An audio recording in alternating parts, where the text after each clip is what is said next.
Next topic हम लोगों का होगा इस चैप्टर के अंदर रिफ्लेक्शन ऑफ साउंड। इसमें बेसिकली हम लोग ये बात करने वाले हैं कि साउंड भी रिफ्लेक्ट करता है, जैसे लाइट रिफ्लेक्ट करता है। बचपन में अपने लाइट के साथ बहुत खेला होगा, है ना। हम लोग क्या करते थे, एक शीशे में लाइट को जलाते थे और वो शीशे में लाइट जाके हमारा फिर वो रिफ्लेक्ट हो जाता था हमारी ओर।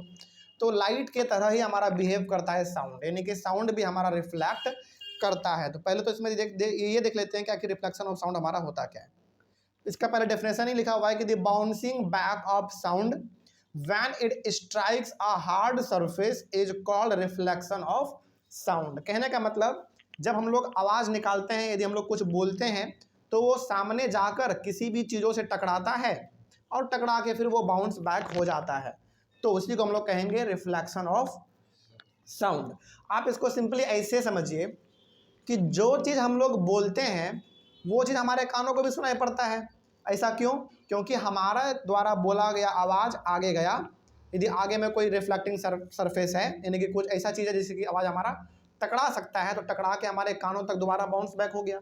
इसी को हम लोग कहते हैं रिफ्लेक्शन ऑफ साउंड। सिंपल सा है, इसको आप ऐसे याद रखिए कि जब साउंड हमारा बाउंस बैक होकर हमारे कानों के पास आ जाए, दोबारा हमको सुनाई पड़ जाए, तो उसी को हम लोग कहते हैं रिफ्लेक्शन ऑफ साउंड। सिंपल सी बात है। इसमें आगे, solid surfaces are the best reflector of sound. जो सॉलिड सरफेस होता है, जैसे इस अपने रूम का बात करें, ये चारों दीवार आपका क्या है, सॉलिड सरफेस है, तो ये साउंड को बहुत अच्छा रिफ्लेक्ट करेगा, यानी कि बाउंस कर देगा। ठीक है, तो ये बहुत अच्छा, यानी कि सॉलिड सरफेस जो भी हमारे होते हैं वो बहुत अच्छा रिफ्लेक्टर होते हैं साउंड के। ठीक है, फॉर एग्जाम्पल आपका वॉल हो गया, मेटल सीट हो गया, हार्ड वुड हो गया, एटसेट्रा, ये सब क्या है, आपके सॉलिड हैं, जो कि साउंड को अच्छा खासा रिफ्लेक्ट करवा देता है। ठीक है, आगे, soft surfaces are bad reflectors of sound because soft surfaces absorb sound.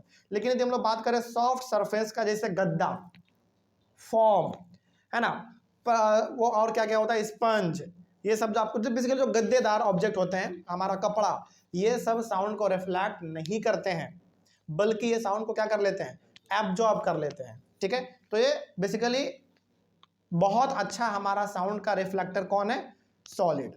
और बहुत खराब कौन है, सॉफ्ट मटेरियल। सिंपल सा, जैसे आप गद्दा बोल सकते हैं, कपड़ा बोल सकते हैं, ये सब चीज। ठीक है, आगे उसके बाद लिखा हुआ है कि साउंड, और हाँ, यहाँ पे जो सॉफ्ट मटेरियल है ये साउंड को रिफ्लेक्ट क्यों नहीं कर पाता, क्योंकि पहला बात तो ये सॉफ्ट है, साउंड जैसे से टकराता है, इसको रिफ्लेक्ट करने के बजाय उसको वो एब्जॉर्ब कर लेता है।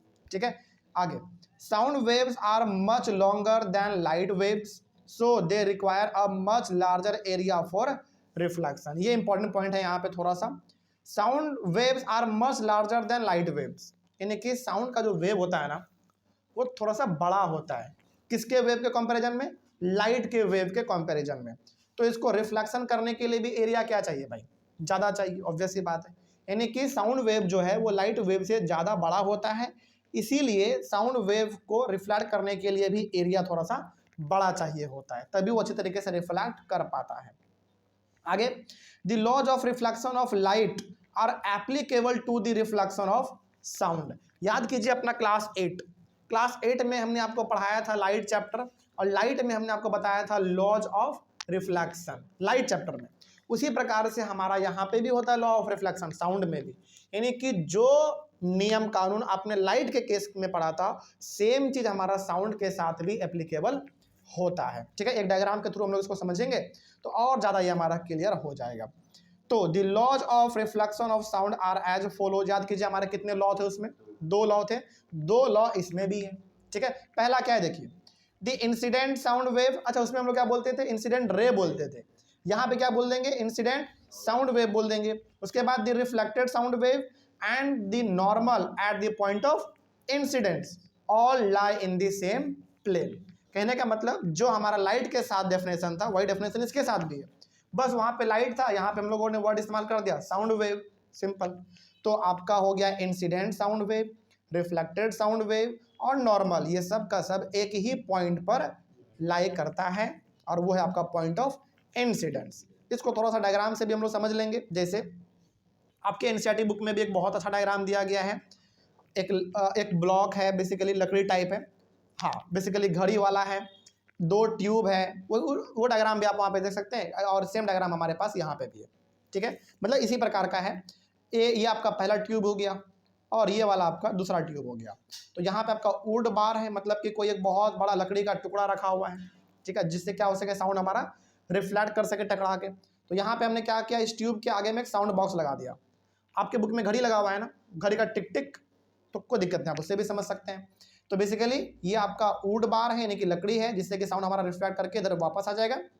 और ये आपका पहला ट्यूब और ये आपका दूसरा ट्यूब, सिंपल सी है। ठीक है, अब इसमें होता क्या है, यहाँ पे आपने साउंड बॉक्स लगा दिया, सिंपल सा, इससे आवाज़ जाएगा, ट्यूब से होते होते जाएगा, ऐसे अंदर अंदर जाएगा, और पहले ये वुड बार से यानी कि लकड़ी के टुकड़े से टकराएगा, और टकराने के बाद इस ट्यूब से होकर आपके कानों तक पहुँच जाएगा। तो इसमें बेसिकली ये हो गया आपका इंसिडेंट साउंड वेव जो जा रहा है, और रिफ्लेक्ट होकर आपके कानों तक जो आ रहा है वो हो गया आपका रिफ्लेक्टेड साउंड वेव हो गया। और बीच में हम लोग अपना एक लाइन खींचते हैं, बिल्कुल परपेंडिकुलर होता है, बिल्कुल सीधा, उसको हम लोग क्या कहते हैं, नॉर्मल कहते हैं। ठीक है, अच्छा क्या ये नॉर्मल हकीकत में होता है क्या? नहीं, इस इमेजिनरी लाइन है, इसको हम लोग समझने के लिए बस इस्तेमाल करते हैं। और इधर जो हमारा बनता है इसको हम लोग कहते हैं एंगल ऑफ इंसिडेंस, और रिफ्लेक्टेड की तरफ जो हमारा बनता है वो होता है हमारा एंगल ऑफ रिफ्लेक्शन। लेकिन यहाँ पे दोनों में खूबी क्या है कि दोनों एंगल हमारे क्या होते हैं, इक्वल होते हैं। कहने का मतलब यदि एंगल ऑफ इंसिडेंस, इसका मतलब यहाँ से लेकर इस नॉर्मल तक यदि 50 डिग्री है तो इधर भी कितना होगा, 50 डिग्री ही होगा। यही तो हमारा होता है, यही तो हमारा होता है। ठीक है, तो वही इसमें लिखा गया था कि the incident sound wave, the reflected sound wave and the normal at the point of incidence all lie in the same plane. Point of incidence का मतलब हो गया, आप ध्यान से देखेंगे तो ये incident sound wave, reflected sound wave और ये नॉर्मल बेसिकली इस पॉइंट पर है, और इस पॉइंट को हम लोग क्या कहते हैं, पॉइंट ऑफ इंसिडेंस कहते हैं। ये हमारा पहला लॉ हो गया। क्या ये कुछ मिलता जुलता आपको लाइट वाला लग रहा है ना? बिल्कुल सेम चीज़ है। अगला देख लो, इसका नियम क्या है। अगला है the angle of incidence of sound, उसमें हम लोग बोलते थे एंगल ऑफ इंसिडेंस रे बोलते थे, यहाँ पे साउंड बोल देंगे। तो the angle of incidence of sound is always equal to the angle of reflection of sound, simple सी बात है। तो ये आपका हो गया इंसिडेंट साउंड वेव, इधर आ गया आपका रिफ्लेक्टेड साउंड वेव, और बीच में होता है आपका नॉर्मल, सिंपल सी बात है। तो इंसिडेंट साउंड वेव और नॉर्मल के बीच में जो एंगल बनेगा उसको हम लोग कहते हैं एंगल ऑफ इंसिडेंस, और रिफ्लेक्टेड साउंड वेव और नॉर्मल के बीच में जो एंगल बनता है उसको हम लोग कहते हैं angle of reflection. Angle of incidence को स्मॉल आई से डिनोट करते हैं और एंगल ऑफ रिफ्लेक्शन को स्मॉल आर से डिनोट करते हैं, लेकिन दोनों एंगल आपस में क्या होते हैं, इक्वल होते हैं। यही आपका लॉ था, कोई दिक्कत नहीं इसमें, ये बहुत इंपॉर्टेंट लॉ था, इसको याद रखिएगा क्योंकि कई बार एग्जाम में ये चीज़ आपसे पूछ लिया जाएगा, कोई डाउट नहीं ना इसमें। चलिए अगला टॉपिक हमारा होगा इको के बारे में। तो समझते हैं कि आखिर हमारा इको क्या है। अब हम लोग बात करेंगे इको के बारे में, एक नया टॉपिक हमारा इसी के अंदर, टॉपिक का नाम है आपका इको। इको क्या होता है जरा इसके बारे में भी समझा जाए, बहुत इंपॉर्टेंट है ये। पहले तो देखते हैं कि आखिर इको होता क्या, इसका डेफिनेशन क्या है। देखो, the repetition of sound caused by the reflection of sound waves is called an echo. इसका सिंपल सा मतलब हो गया कि जो आपने बोला वही आवाज़ यदि दोबारा बाउंस बैक आप होकर आपको सुनाई पड़ गया, वही आपका है इको। सिंपल सी बात है, जैसे हम लोग कुछ बोलते हैं तो बाउंस बैक होता है वो आवाज़ और दोबारा हमको वो सुनाई पड़ जाता है, तो उसी को हम लोग कहते हैं इको। यानी कि ये क्या हो रहा है, सिंपल सा साउंड वेव जो आपका वो क्या हो रहा है, रिफ्लेक्ट हो रहा है, आपके ओर आ जा रहा है ये बाउंस होके, इसी को हम लोग कहते हैं सिंपली इको। ठीक है, और ये क्या एक ही बार होता है क्या? नहीं, जब तक आप बोलते रहेंगे तब तक ये होता रहेगा, लेकिन इको प्रोड्यूस होने के लिए कुछ कंडीशन होते हैं। हम हर जगह पे इको प्रोड्यूस नहीं हो सकता, इसके पीछे कुछ कंडीशन है, वो कंडीशन भी हम लोग देख लेते हैं। And echo is simply a reflected sound.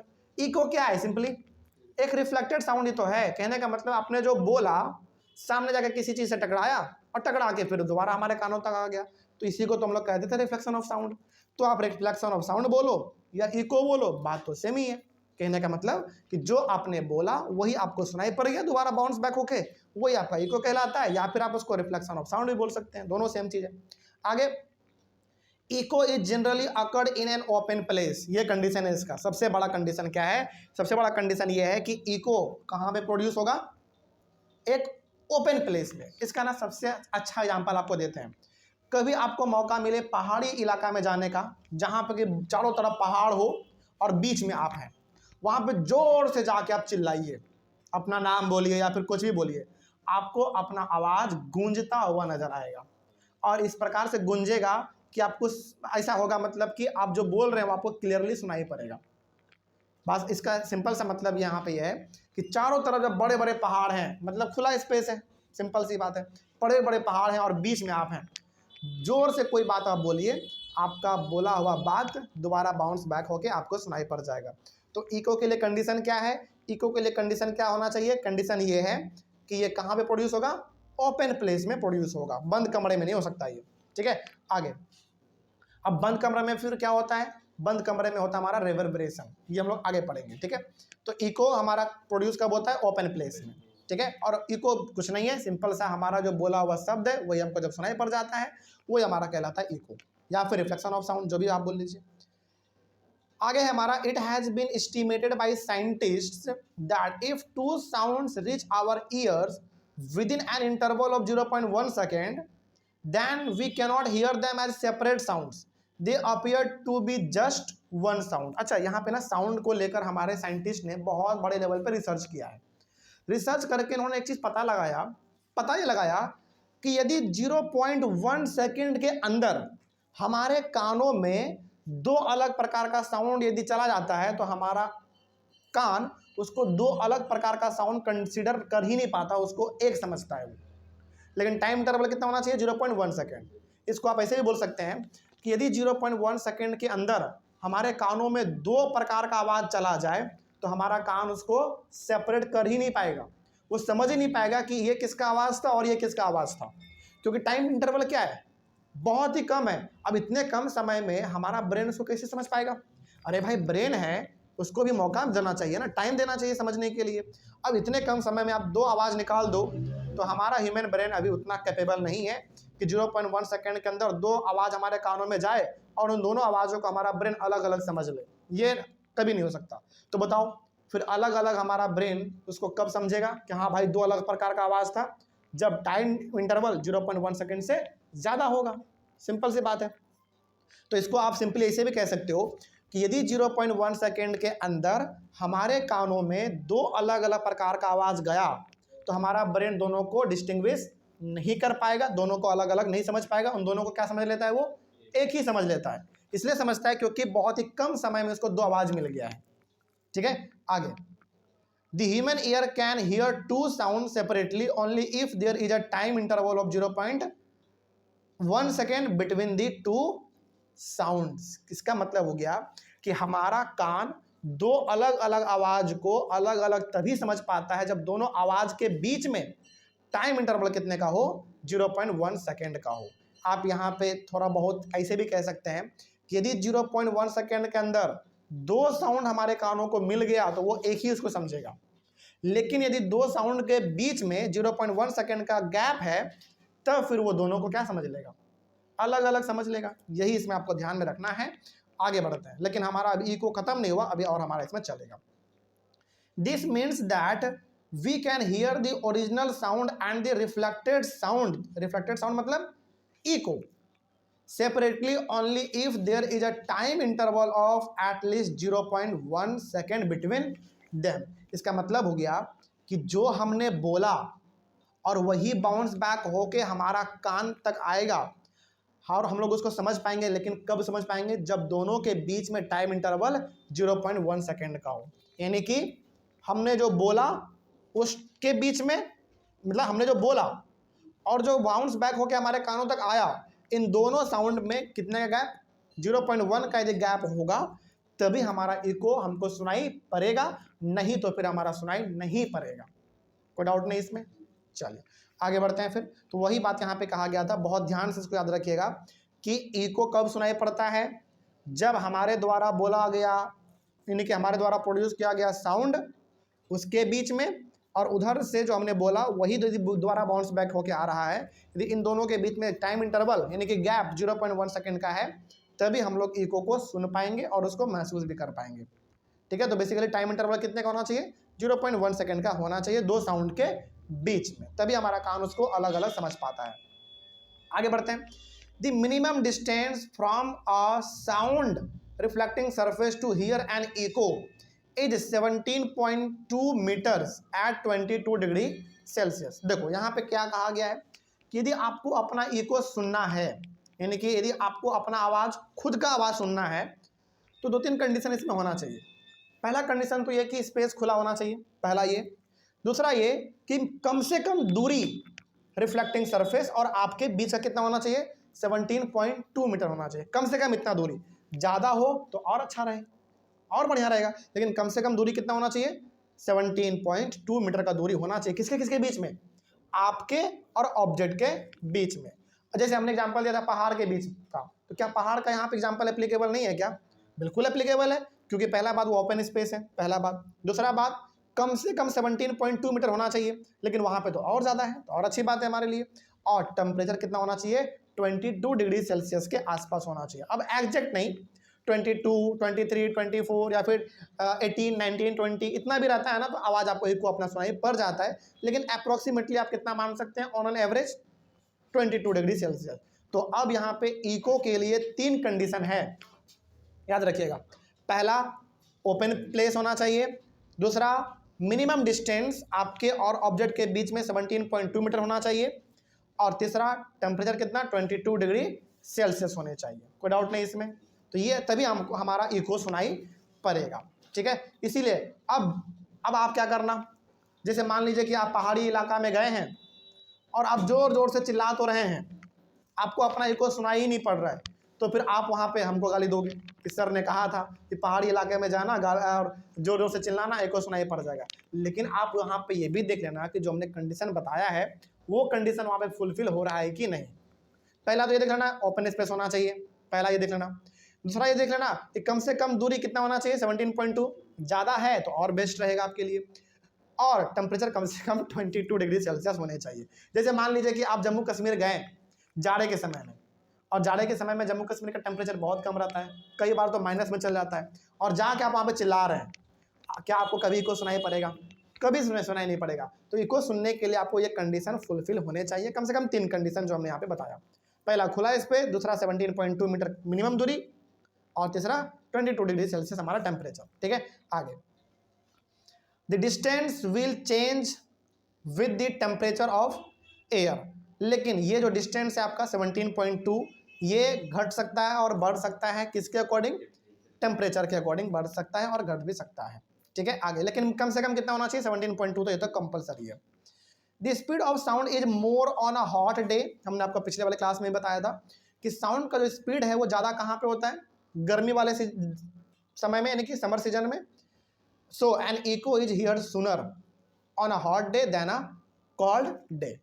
तो यहाँ पे बेसिकली आप ये देख पा रहे हैं कि गर्मी के समय में, क्योंकि हमारा गर्मी के समय में साउंड फास्ट ट्रैवल करता है, तो आपको इको भी क्या होगा, फास्ट सुनाई पड़ेगा, बहुत जल्दी सुनाई पड़ जाएगा, ठीक है। उसके बाद लेकिन जाड़े के समय में ये थोड़ा सा कम हो जाएगा, ठीक है। Echoes may be heard more than once due to multiple reflections. Multiple reflection का मतलब है कि आपका आवाज़ ना कई बार रिफ्लेक्ट करता है। देखो यहाँ पे ना रिफ्लेक्शन है, रिफ्लेक्शन मतलब बाउंस बैक होके आ जाना, और मल्टीपल रिफ्लेक्शन का मतलब हो गया कई बार बाउंस बैक होना। तो जब आप पहाड़ी इलाका में होते हैं तो चारों तरफ पहाड़ है, आपने जो एक बार बोला वही आवाज़ आपको 3-4 बार सुनाई दे देता है। इसका मतलब है कि आपका जो बोला हुआ शब्द था, आवाज़ था, वो मल्टीपल रिफ्लेक्शन हो गया, कई बार वो रिफ्लेक्ट किया।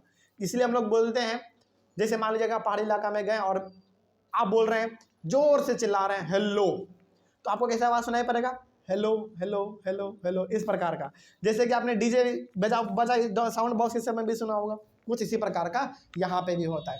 तो इको कई बार, एक बार भी सुनाई पड़ सकता है, और कई बार मल्टीपल रिफ्लेक्शन की वजह से कई बार आपको इको सुनाई पड़ सकता है।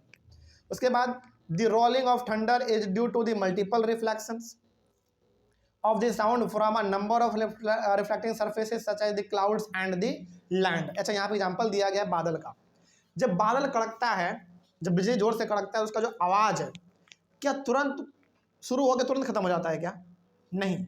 कभी भी आप बारिश के समय में देखेंगे, जब हमारा ठंडर होता है, जब बिजली कड़कता है, आवाज़ निकलता है, तो आप बहुत देखे होंगे कि घड़ घड़ घड़ करता है, तुरंत खत्म नहीं होता, वो कुछ समय तक चलता है, 1 सेकेंड 2 सेकेंड चलता है। क्यों, क्योंकि ऊपर में बादल है, नीचे में धरती है, बार बार वो साउंड क्या हो रहा होता है, रिफ्लेक्ट हो रहा होता है, जिसके वजह से इको हमको कई बार सुनने को मिल जाता है बादल का, ठीक है, वही बात यहाँ पे कहा गया था। कोई डाउट नहीं इसमें, कोई दिक्कत इसमें है? इस तरीके से हमारा इको वाला टॉपिक कंप्लीट होता है। तो इको में कुछ भी यदि आपको याद ना रहे तो कम से कम 3 कंडीशन जरूर याद रखिएगा। इको का पहले डेफिनेशन बता देते हैं। इको का सिंपल सा मतलब क्या देखा आपने? सिंपल सा रिफ्लेक्शन ऑफ साउंड, यानी कि आपका साउंड रिफ्लेक्ट करके यदि आप ही को सुनाई पड़ जा रहा है तो वही हो गया आपका इको, जिसको हम लोग रिफ्लेक्शन ऑफ साउंड भी बोलते हैं सिंपली। और इको के लिए 3 कंडीशन था हमारा। पहला ओपन स्पेस, दूसरा मिनिमम डिस्टेंस जो है रिफ्लेक्टिंग सरफेस और आपके बीच में 17.2 मीटर, और तीसरा नॉर्मल टेम्परेचर होना चाहिए 22 डिग्री सेल्सियस। यदि इतना है तो आपको इको सुनाई पड़ जाएगा। ठीक है, चलिए नेक्स्ट है हमारा रिवर्बरेशन, जिसको हम लोग मल्टीपल रिफ्लेक्शन के नाम से भी जानते हैं। याद रखिएगा, रिवर्बरेशन को ही हम लोग मल्टीपल रिफ्लेक्शन कहते हैं। मल्टीपल रिफ्लेक्शन का सिंपल सा मतलब है कि आपका आवाज कई बार रिफ्लेक्ट करेगा और आपको आपका ही आवाज कई बार सुनाई पड़ जाएगा। इसी के बारे में थोड़ा सा हम लोग अब देख लेते हैं। नेक्स्ट है हमारा रिवर्बरेशन, जिसको हम लोग मल्टीपल रिफ्लेक्शन के नाम से भी जानते हैं। रिवर्बरेशन का पहले डेफिनेशन देख लेते हैं क्या होता है। कहा गया इसमें कि the persistence of sound caused by the multiple reflections even after the source of sound has stopped is called reverberation। कहने का मतलब यहाँ पे सिंपल सा ये है कि मान लीजिए कि किसी ऑब्जेक्ट से साउंड निकल रहा है, यानी कि वो ऑब्जेक्ट साउंड प्रोड्यूस कर रहा है और वो साउंड को प्रोड्यूस करना बंद भी कर दिया, लेकिन उसका आवाज़ आपको 1-2 सेकंड तक लगातार सुनाई पड़ता रहता है। इसी को हम लोग कहते हैं रिवर्बरेशन, या फिर आप मल्टीपल रिफ्लेक्शन भी कह सकते हैं। जैसे मान लीजिए कि आप बंद कमरे में होते हैं, आप जोर से चिल्लाते हैं, आपने चिल्लाया और आपने चिल्लाना बंद कर दिया, लेकिन उसके 1-2 सेकंड के बाद भी आपका खुद का आवाज़ आपको लगातार सुनाई पड़ता रहता है कि नहीं? बिल्कुल, इसी को हम लोग कहते हैं रिवर्बरेशन। तो देखिए, इको में और रिवर्बरेशन में दोनों में फ़र्क है। इको हमारा प्रोड्यूस होता है ओपन प्लेस में, लेकिन रिवर्बरेशन हमारा प्रोड्यूस होता है एक क्लोज प्लेस में, यानी कि आपका रूम हो सकता है, ऑडिटोरियम हो सकता है, सिनेमा हॉल हो सकता है। आगे हम लोग अभी पढ़ेंगे तो आपको और इसमें पता चलेगा। ठीक है, तो रिवर्बरेशन का सिंपल सा मतलब क्या हो गया? Multiple reflection. और इको का मतलब क्या होता था? एक बार सिंपल सा आपका आवाज़ सुनाई पड़ जाएगा आपको रिफ्लेक्ट होकर, वही आपका इको कहलाता था। लेकिन रिवर्बरेशन में आपका आवाज़ आपको एक बार नहीं बल्कि कई बार सुनाई पड़ता है। ये हमारा रिवर्बरेशन और इको में डिफरेंस है। हालांकि अभी और डिफरेंस है, आगे हम लोग और पढ़ेंगे इसमें आगे। तो रिवर्बरेशन में सिंपल सा ये होता है कि जिस ऑब्जेक्ट से हमारा साउंड निकल रहा होता है वो बंद भी हो जाता है, लेकिन साउंड उसका हमको 2-3 सेकंड तक सुनाई फिर भी पड़ता रहता है। इसके पीछे का रीजन ये है कि बार बार साउंड रिफ्लेक्ट कर रहा होता है रिफ्लेक्टिंग सरफेस से, और उसका आवाज़ हमको बार बार सुनाई पड़ रहा होता है। आगे, reverberation is generally occurred in a closed place. Reverberation जब होगा, यानी कि मल्टीपल रिफ्लेक्शन जब होगा, तो ये कहाँ पे पॉसिबल है? क्लोज्ड प्लेस में पॉसिबल है। ये क्लोज्ड प्लेस आपका रूम हो सकता है, आपका ऑडिटोरियम हो सकता है, आपका सिनेमा हॉल हो सकता है, कुछ भी हो सकता है, लेकिन क्लोज होना चाहिए, ओपन नहीं होना चाहिए। ठीक है, इन एन ऑडिटोरियम और big hall excessive reverberation is highly undesirable. अच्छा, कई बार ना क्या होता है, जैसे कि एक बहुत बड़ा ऑडिटोरियम, मतलब जहाँ पे मीटिंग होता है, थिएटर हो गया आपका, बहुत बड़े बड़े ऑडिटोरियम होते हैं, सिनेमा हॉल हो गया, बड़े बड़े हॉल हो गए, तो वहाँ पे ना आवाज़ गूंजता है कई बार, और आवाज़ इतना गूंज जाता है कि आपको वो क्लियरली आवाज़ सुनाई ही नहीं पड़ता है। लेकिन उसको ख़त्म करने के लिए वो गूंजा हुआ जो पन है, यानी कि जो आवाज़ गूंज रहा है, तो उसको ख़त्म करने के लिए वहाँ पे कुछ चीज़ें लगाए जाते हैं, और ख़ास करके वो हमारा सॉफ्ट मटेरियल होता है जो कि साउंड को एब्जॉर्ब कर ले। ठीक है, अब देखते हैं इसमें क्या होता है basically. Some of the methods used for reducing excessive reverberation in an auditorium और in big halls are as follows. तो बेसिकली हमने पहला बात यहाँ पे कहा कि रिवर्बरेशन हमारा प्रोड्यूस कहाँ पे होगा। चलो थोड़ा सा हम डिफरेंस भी बता देते हैं। पहला बात, यदि आपसे कोई बोले कि बताओ इको और रिवर्बरेशन में फ़र्क क्या है, तो पहला फ़र्क ये है कि इको हमारा प्रोड्यूस होगा ओपन प्लेस में, रिवर्बरेशन हमारा प्रोड्यूस होगा क्लोज प्लेस में। पहला डिफरेंस ये हो गया। दूसरा डिफरेंस, इको को प्रोड्यूस होने के लिए मिनिमम डिस्टेंस कितना होना चाहिए रिफ्लेक्टिंग सरफेस और साउंड प्रोड्यूसिंग ऑब्जेक्ट के बीच में? 17.2 का होना चाहिए, लेकिन इसमें कोई भी लिमिट नहीं है। उसमें आपने देखा था कि नॉर्मल टेम्परेचर उसमें 22 डिग्री सेल्सियस होने चाहिए, इसमें टेम्परेचर का कोई पाबंदी नहीं है। यही सब डिफरेंस है, सिंपल। ठीक है, एक डिफरेंस इसमें और लिख सकते हैं कि इको जो है वो आपका सिंपल सा रिफ्लेक्शन है, एक बार होता है, लेकिन रिवर्बरेशन आपका मल्टीपल रिफ्लेक्शन है, कई बार इसमें आपका साउंड रिफ्लेक्ट करता है, इसीलिए तो आपका आवाज़ कई बार आपको सुनाई पड़ जाता है। ठीक है, यही चीज़ था इसमें। तो कई बार क्या होता है ना, बड़े बड़े सिनेमा हॉल, थिएटर, ऑडिटोरियम, इन सभी में आवाज़ हमारा बहुत ज़्यादा गूंजने लगता है, जिसको आप क्लियरली सुन भी नहीं पाते। तो इसको ख़त्म करने के लिए, यानी कि आवाज़ ज़्यादा ना गूंजे, आपको आराम से वो सुनाई पड़ जाए, इसके लिए हम लोग अलग अलग मेथड का इस्तेमाल करते हैं। जैसे देख लेते हैं, पहला पहला क्या करते हैं हम लोग, the roof and walls of the auditoriums और big halls are covered with sound absorbent materials like compressed fibre board. कभी भी आप किसी बड़े ऑडिटोरियम में जाइए, या फिर बड़े हॉल में जाइए, या फिर आप सिनेमा हॉल में जाइए, आप हमेशा देखेंगे कि जो ऊपर का छत होता है या फिर जो बगल का दीवार होता है, वो खास अलग प्रकार के फाइबर वुड से बना हुआ होता है। हालांकि होता ईटा का ही है, लेकिन उसके पहले एक लेयर चढ़ा देता है फाइबर वुड का। हालांकि अभी तक यदि आपने गौर नहीं किया था तो अब आप गौर कीजिएगा। हालांकि आप लोग सिनेमा हॉल तो जाते ही होंगे, तो सिनेमा हॉल में आप जैसे एंटर कीजिएगा, वैसे ही आप उसके छत को और उसके दीवारों को आप देखिएगा, आपको पता चलेगा कि दीवार में ना एक अलग प्रकार का मटेरियल चिपका हुआ है। उसी को हम लोग कहते हैं कंप्रेस्ड फाइबर बोर्ड। ठीक है, और वो बेसिकली करता क्या है, आपके आवाज़ों को एब्जॉर्ब कर लेता है और आवाज़ गूंजने नहीं देता है। ठीक है, ये हमारा पहला हो गया तरीका जिससे हम लोग इसको खत्म कर सकते हैं। दूसरा क्या है, carpets are put on the floor to absorb sound and reduce reverberation. अच्छा, इसका ना लाइव एग्जांपल आपको देते हैं। आपने सिनेमा हॉल में जब आप जाते हैं, तो आपने कभी गौर किया है कि सिनेमा हॉल में जो सीट रहते हैं बैठने वाले, अक्सर वो गद्दादार होता है, या फिर जो नीचे कारपेट बिछा रहता है वो भी थोड़ा सा मुलायम टाइप रहता है। आपने कभी गौर किया इस चीज़ को? क्यों? क्या थोड़ा फैंसी लगे इसलिए? एब्जॉर्ब करने के लिए। बिल्कुल, जो आप बैठते हैं सिनेमा हॉल में, रूम में जाके, जो कुर्सी होता है बड़ा गद्देदार होता है, नीचे जो कारपेट बिछा रहता है, चटाई, वो भी आपका पूरा एकदम कपड़े का बना रहता है। तो ये सब चीज़ वहाँ पे इस्तेमाल इसलिए किया जाता है ताकि वो साउंड को एब्जॉर्ब कर ले और आवाज़ गूंजे नहीं, जिसके वजह से आप सिनेमा का असली तरीके से एंजॉय कर पाते हैं। ठीक है, ये हो गया हमारा। तो बेसिकली यहाँ पे कारपेट हो गया या फिर सॉफ्ट मटेरियल हो गया, इसका इस्तेमाल इसीलिए करते हैं ताकि वो साउंड को एब्जॉर्ब कर ले, आवाज़ हमको गूंजने ना दे। आगे, the material having sound absorbing properties is used for making the seats in the auditorium और in big hall to reduce reverberation. तो जो बड़े बड़े हॉल में, ऑडिटोरियम में जो सीट भी होते हैं बैठने वाले, उसको भी इस तरीके से डिजाइन किया जाता है कि वो गद्देदार रहे, और गद्दादार रहेगा तो ऑब्वियस ही बात है वो साउंड को तुरंत एब्जॉर्ब कर लेगा। इसीलिए बड़े बड़े ऑडिटोरियम में, बड़े बड़े सिनेमा हॉल में, बड़े बड़े नहीं बल्कि छोटे में भी आपको दिख जाते हैं कि गद्देदार सीट होते हैं, ताकि वो साउंड को एब्जॉर्ब कर सके और आवाज़ गूंजे नहीं। लेकिन आप क्या करना, जैसे आप अपने ही रूम में, जब पूरा रूम आपका खाली होता है, पूरा रूम खाली है, उसमें आपका आवाज़ कितना गूंजता है। लेकिन जब उसी रूम को आप कपड़े से, गद्दे से, बेड से, कारपेट से भर देते हैं, तो क्या आवाज़ आपको गूंजता है? नहीं गूंजता, क्योंकि उसको क्या कर लिया उन्होंने, एब्जॉर्ब कर लिया। तो ये ऐसे 3 तरीके हैं जिससे हम लोग रिवर्बरेशन को क्या कर सकते हैं, कंट्रोल कर सकते हैं और आवाज़ को गूंजने से रोक सकते हैं। ठीक है, चलिए आगे बढ़ते हैं। अब ये जो मल्टीपल रिफ्लेक्शन है, यानी कि जो रिवर्बरेशन है, इसका कुछ यूज है। इसका यूज हम लोग प्रैक्टिकल लाइफ में करते हैं। देखो, रिवर्बरेशन जो है, यानी कि जो मल्टीपल रिफ्लेक्शन है, ये एक तरीके से बड़ा खतरनाक चीज़ है। ज़्यादा हो जाएगा ना, आप आवाज़ों को सुन ही नहीं पाएंगे बढ़िया से।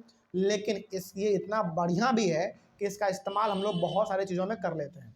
किसमें इस्तेमाल करते हैं इसका, तो इसका कुछ यूज है, देख लेते हैं। पहला, मेगाफोन। मेगाफोन क्या होता है, आप अपने इनसाइड बुक में डायग्राम देखिए। एक लड़के का पिक्चर है, वो उस माइक में कुछ बोल रहा है। उस प्रकार के फ़ोन को हम लोग क्या बोलते हैं, मेगाफोन बोलते हैं, जिसमें हम लोग कुछ बोलते हैं और आवाज़ हमारा दूर दूर तक लोगों को सुनाई पड़ जाता है। और ये मेगाफोन का अक्सर इस्तेमाल कौन करते हैं, पुलिस लोग इस्तेमाल करते हैं, आपने देखा होगा। तो मेगाफोन हो गया, हॉर्न्स हो गया, बहुत सारे म्यूजिकल इंस्ट्रूमेंट भी होते हैं, सच एज ट्रम्पेट्स हो गया, शहनाई हो गया, आर ऑल कोन शेप्ड। ये सब कैसे होते हैं, कोन शेप होता है, यानी कि जो आइसक्रीम हम लोग खाते हैं ना कोन वाला, वैसा शेप का होता है। And are all designed to send sound in a particular direction without spreading it in all directions. यानी कि बेसिकली आपका मेगाफोन हो गया, हॉर्न हो गया, म्यूजिकल इंस्ट्रूमेंट हो गया, जैसे ट्रम्पेट, शहनाई, ये सब के सब कोन शेप के होते हैं। और इससे साउंड जो प्रोड्यूस किया जाता है वो एक डायरेक्शन में जाता है, पहला बात। दूसरा बात, वो ज़्यादा रिफ्लेक्ट नहीं करता है। ठीक है, आगे बढ़ते हैं। All these instruments work on the multiple reflection of sound. तो ये सब जो आपका इतना दूर तक आवाज़ जा पाता है, ये मल्टीपल रिफ्लेक्शन के वजह से ही हो पाता है। सिंपल, इसका पहला यूज हो गया।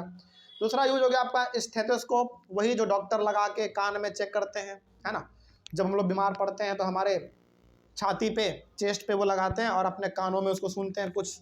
अब क्या सुनते हैं वो तो हमको नहीं पता है, लेकिन बड़ा अच्छा रहता है वो अपने गले में हमेशा लगाए रहते हैं। तो स्टेथोस्कोप हो गया as a medical instrument which is used for listening sounds which is produced within the body mainly in the heart और लंग्स। तो बेसिकली स्टेथोस्कोप का इस्तेमाल डॉक्टर इसलिए करते हैं ताकि वो हमारे हार्ट लंग के आवाज़ों को क्या कर सके, सुन सके। और पता है एक्चुअली में होता क्या है ना, इसमें वो जो पाइप होता है स्टेथोस्कोप का, उसमें साउंड हमारा कई बार रिफ्लेक्ट करता है, तब जाकर वो उसके कानों तक आवाज़ पहुंच पाता है। और ये बहुत सेंसिटिव डिवाइस है। आप खुद सोचो, आपका जो हार्ट है, जो लंग है, धड़कता है तो क्या आपके कानों तक सुनाई पड़ रहा है क्या? अभी नहीं पड़ रहा है, लेकिन वो इतना तगड़ा इंस्ट्रूमेंट है कि आपके धड़कने के आवाज़ को आपको सुनाई दे देगा। सोचो, तो बहुत सेंसिटिव है। और वो काम किस पे करता है? मल्टीपल रिफ्लेक्शन के प्रिंसिपल पे काम करता है। आगे, in stethoscopes the sound of the patient's heart reaches the doctor's ears by multiple reflection of sound. तो मल्टीपल रिफ्लेक्शन ऑफ साउंड के वजह से, यानी कि साउंड वहाँ पे कई बार रिफ्लेक्ट करता है, जिसके वजह से आपके हार्ट का आवाज़ डॉक्टर के कानों तक सुनाई पड़ जाता है। ये हमारा सेकेंड इसका यूज हो गया। थर्ड यूज क्या है इसका, देखा जाए। थर्ड यूज है मल्टीपल रिफ्लेक्शन का, the ceilings of concert halls, conference halls and cinema halls are curved so that the sound after reflection reaches all corners of the hall। अच्छा, आपके एनसीईआरटी में इसका सबसे बेस्ट डायग्राम दिया गया है। कुछ लोग हैं ऑडिटोरियम में बैठे हुए हैं और ऊपर का जो छत है बेसिकली वो कर्व्ड जैसा है, थोड़ा सा मतलब कि अंडे के आकार का है, थोड़ा सा आप देखेंगे तो उस प्रकार का है। ऐसा इसलिए किया जाता है ताकि उस कर्व्ड सरफेस से हमारा साउंड टकराए और टकरा के लोगों के कानों तक पहुंच जाए। ठीक है। और ये सब बेसिकली किस पे हो रहा है? हमारा मल्टीपल रिफ्लेक्शन के बेसिस पे हो पाता है।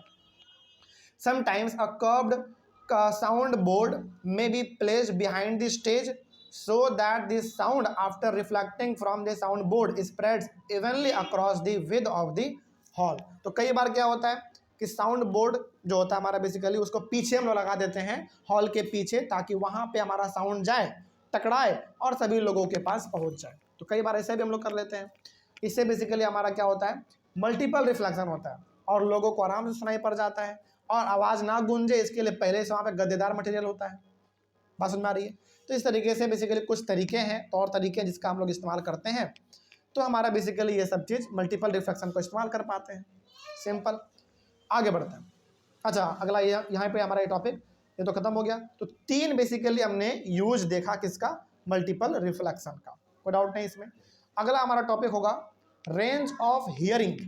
ठीक है, ये हम लोग अपने नेक्स्ट क्लास में शुरू करेंगे। मिलते हैं हम लोग अपने अगले वाले क्लास में। Thank you very much.